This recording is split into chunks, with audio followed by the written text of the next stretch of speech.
بسم اللہ الرحمن الرحیم۔ ناظرین کرام، دین کی خدمت ہو رہی ہے اور وہ کر رہے ہیں اقرار الحسن شاہ صاحب۔ اور کیسی دین کی خدمت ہو رہی ہے، میں تو حیران ہوتا ہوں، پریشان ہوتا ہوں ناظرین، کہ ایک آدمی دوسرے آدمی کو اندر کروانے کی کوشش کر رہا ہے اور نام دین کا لیا جا رہا ہے، نام قرآن کا لیا جا رہا ہے، نام اسلام کا لیا جا رہا ہے۔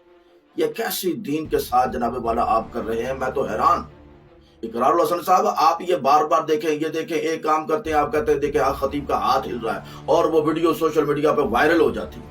آپ ہاتھ ہلتا ہوا دیکھ رہے ہیں، کیسا انسان ہے ناظرین، ذرا اس کی عقل کا اندازہ لگائیں۔ اس آدمی کو ہاتھ ہلتا ہوا نظر آ گیا، لیکن اس ہاتھ کے اندر جو لنگر تھا، جو کسی غریب کو دیا جا رہا تھا یا کسی مسکین کو دیا جا رہا تھا یا کسی معذور کو دیا جا رہا تھا، وہ لنگر نظر نہیں آیا، اسے ہاتھ ہلتا ہوا نظر آ گیا اور اس کو پوری جناب والا دنیا میں وائرل کر کے رکھ دیا کہ یہ دیکھیں حق خطیب کا ہاتھ ہل رہا ہے اور اس کا یہ علاج نہیں کروا سکتا۔ یہ دین کی خدمت ہو رہی ہے آپ کی، اسے آپ دین کی خدمت کہتے ہیں۔ پھر کہتے ہیں قرآن کو بچانے کے لیے، اسلام کو بچانے کے لیے، اور جملے اتنے بڑے بڑے بولے جا رہے ہیں۔ ایک طرف غریبوں، یتیموں، مسکینوں کی خدمت ہو رہی ہے، وہ نظر نہیں آئی اقرار الحسن کو، اور پورے پاکستان کے اندر جو جناب والا طلباء کی خدمت ہو رہی ہے، جو علماء کی خدمت ہو رہی ہے، جو خانقاہیں لنگر تقسیم کر رہی ہیں، جو جماعتیں لنگر تقسیم کر رہی ہیں، جو جناب والا اور دنیا کے بہت امیر اور سیٹھ آدمی خدمتیں کر رہے ہیں، اقرار الحسن کو کسی کی خدمت نظر نہیں آئی۔ وہ بس جو ایک اپنے مسلک کا آدمی ہے وہاں پہ چلے گئے۔ میں بالکل یہ نہیں کہتا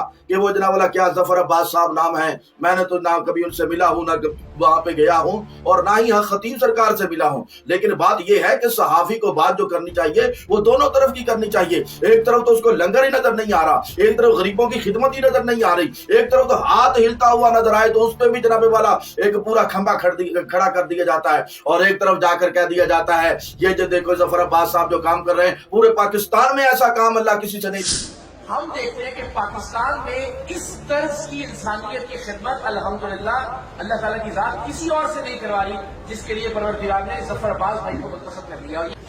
ہم دیکھتے ہیں کہ پاکستان میں اس طرز کی انسانیت کی خدمت الحمدللہ اللہ تعالیٰ کی ذات کسی اور سے نہیں کروا رہی، جس کے لیے پروردگار نے ظفر عباس بھائی کو منتخب کر لیا۔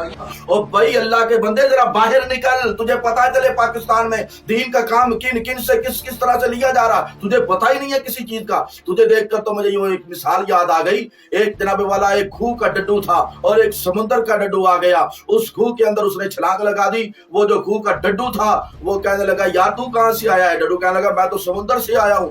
کہنے لگا ہاں سمندر کتنا بڑا ہے؟ کہنے لگا جی بہت بڑا سمندر ہے۔ اس ڈڈو نے چھلانگ لگائی، جناب والا کھو کے ڈڈو نے ایک دیوار کے ساتھ لگا، پھر چھلانگ لگائی، پھر دوسری دیوار کے ساتھ لگا۔ کہنے لگا اس سے بھی بڑا سمندر ہے؟ کہنے لگا ہاں بھی اس سے بھی بڑا سمندر ہے۔ اس نے 3-4 مرتبہ ان دیواروں کے ساتھ جناب والا اپنا سر مارا، کبھی ادھر جائے کبھی ادھر جائے کبھی ادھر جائے، پھر وہ کہے بھائی اس سے بھی بڑا سمندر ہے۔ وہ کھو کا ڈڈو جناب والا اسے کیا پتا تھا کہ سمندر کتنا بڑا ہے؟ وہ ساری زندگی اس کھو میں رہا، اسے کیا پتا سمندر کتنا بڑا ہے؟ یہ ساری زندگی جناب والا اسی میں رہا، نہ دین کا پتا، نہ اسلام کا پتا، نہ قرآن کا پتا، نہ مدارس کا پتا، نہ خانقاہوں کا پتا، یہ بس اپنے ہی ارد گرد جناب والا لوگوں میں رہا۔ اسے کیا پتا دین کی خدمت کہاں ہو رہی ہے، اسے کیا پتا اسلام کی خدمت کہاں ہو رہی ہے، اسے کیا پتا جناب والا کہاں جناب والا ہزاروں لوگ لنگر کھا رہے ہیں اور کس جگہ پہ ملک پاکستان میں کھا رہے ہیں۔ اے اقرار الحسن صاحب، ذرا اپنی آنکھوں کو کھولیے، جہاں سے جناب والا دل کرتا ہے ان کی ہر چیز اڑا کے رکھ دیتے ہو، اور جہاں دل کرتا ہے محبت کا، اور جہاں جناب والا اپنے مسلک کا آدمی ہے،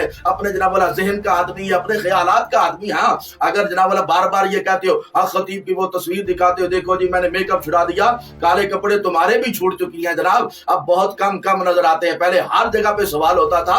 یہ بھی ایک چیز ہے، اللہ تبارک و تعالیٰ چھوڑتا نہیں کسی کو، وہ بڑی بات ہے، ہمارا کام تو ہو چکا ہے۔ میں نے یہیں پہ انہی کی ظفر عباس صاحب کی دیکھیں، ان کے ساتھ ہمارا کوئی جناب والا نہ دشمنی ہے، لیکن میں نے ایک ویڈیو دیکھی تھی بہت وائرل تھی کہ یہ نام لے رہے تھے مساجد کا، اور سامنے حضرت فاروق اعظم رضی اللہ تعالیٰ عنہ کا نام آیا، یعنی جامع مسجد عمر بن خطاب، تو انہوں نے نام تک نہیں لیا، وہ جناب والا آگے کر گئے بس جامع مسجد کہہ کے، وہ ٹھیک ہے یہ اپنا مسئلہ کی بات ہے، انہوں نے ہم کو نہیں چھیڑا، ہم انہیں نہیں چھیڑتے، لیکن آپ نے چونکہ چھیڑا ہے اس لیے ہم نے وہ جناب والا آپ کا سارا تعاقب کیا اور سامنے لا کے علماء کے سامنے، عوام کے سامنے آپ کی ہر چیز رکھ دی ہے۔ تو اس لیے جناب والا یہ دین کی خدمت نہیں ہے، اسے آپ دین کی خدمت سمجھ کے نہ کریں۔ ٹھیک ہے آپ کے اپنا نا کا مسئلہ ہے، وہ آپ جناب والا پورا کر رہے ہیں اور قسم اٹھا رہے ہیں قرآن پاک پہ ہاتھ رکھ کے. اور ذرا علماء سے پوچھئے کہ جس آدمی کے ساتھ آپ ملے نہیں, جن کے ساتھ آپ کا تعلق نہیں, نہ ہی مریدی کا تعلق ہے, نہ ہی ان کے آستانے پہ آپ رہے ہیں, نہ ہی ساری زندگی ان کے پاس 14 فروری سے پہلے گئے ہیں, آپ نے جناب والا ان کو کبھی دیکھا تک نہیں, نہ کبھی ان سے بات کی, نہ ان کے ساتھ کبھی بیٹھک ہوئی, نہ ہی ان کے ساتھ کوئی لین دین کا معاملہ ہوا, نہ ہی تجارت ہوئی, آپ کو پتہ ہی نہیں ہے, اور آپ نے قسم اٹھا لی اس آدمی کے بارے میں. علماء کیا کہتے ہیں, شریعت کیا کہتی ہے اس مسئلے کے بارے میں؟ ذرا پوچھئے تو صحیح. یہاں بھی پوچھ ہوگی اور میدان معاشر والے دن بھی آپ سے پوچھ ہوگی. تاجدار ختم نبوت زندہ باد, زندہ باد.